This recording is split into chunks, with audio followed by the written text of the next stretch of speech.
سلام، امیدوارم حالتون خوب باشه. از آموزشگاه بافتنی با ماشین پاپیون بافت در خدمتتون هستم.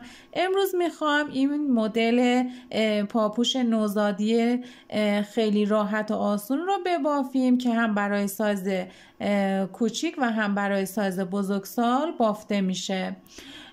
این گل رو هم من تو پست های قبلی آموزشش رو گذاشتم. میتونین هر رنگی که دلتون خواست ببافین و روی پاپوش وصل کنین.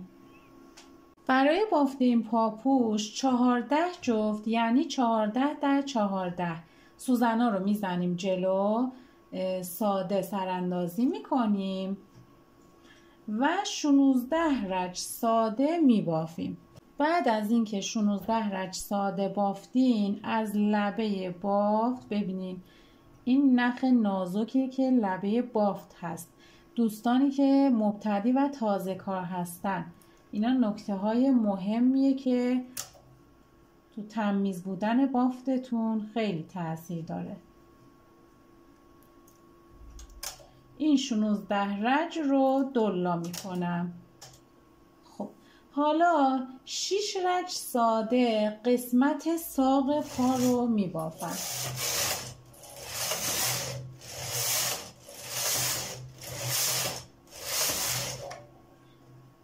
حالا دکمه نبافت رو میزنیم. مخالف دسته یه دونه سوزن میزنم جلو، دسته رو حرکت میدم. باز دوباره مخالف دسته یه دونه سوزن میزنم جلو.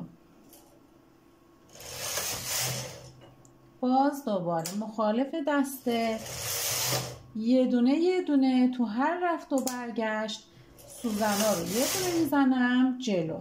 میخوایم قسمت پاشنه پاپوش رو در بیاریم. این کار رو انقدر تکرار میکنیم تا وسط 8 تا سوزن باقی بمونه. حین بافت با یه دستتون از پایین بافت رو یه کمی بکشین پایین، چون وقتی دست رو حرکت میدین بالا یا بافته نمیشه یا دونه در میره، اون وقت براتون سخت میشه. خب من بافتم، سوزنا رو مخالف دسته یکی یکی زدم جلو تا 8 تا سوزن وسط باقی موند.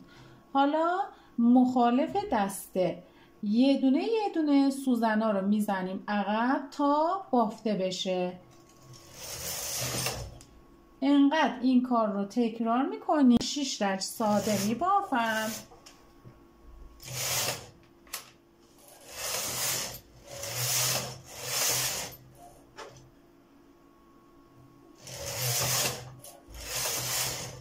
حالا میخوایم نوک پا رو ببافیم.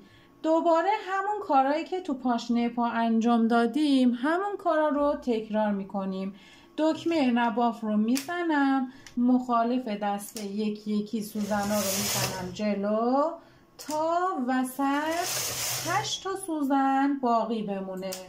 بعد از اینکه 8 تا سوزن باقی موند، باز دوباره مخالف دسته یکی یکی سوزنا رو میزنم عقب تا همه سوزن ها بافته بشه.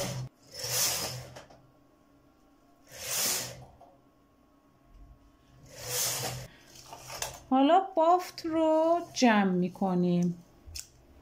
سوزن تبدیل و رنگ نخ خود پاپوش.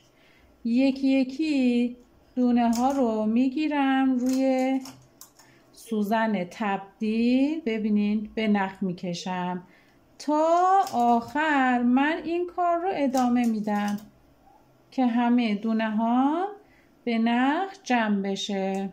همشو گرفتم به نخ. ببینین این قسمت الان جمع شد. ببینین محکم میکنم، سفت میکنم.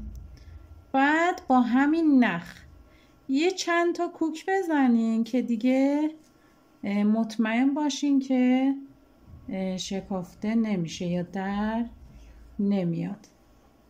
بعدم که از پشت گره میزنید. امیدوارم که خوشتون بیاد و مورد استفاده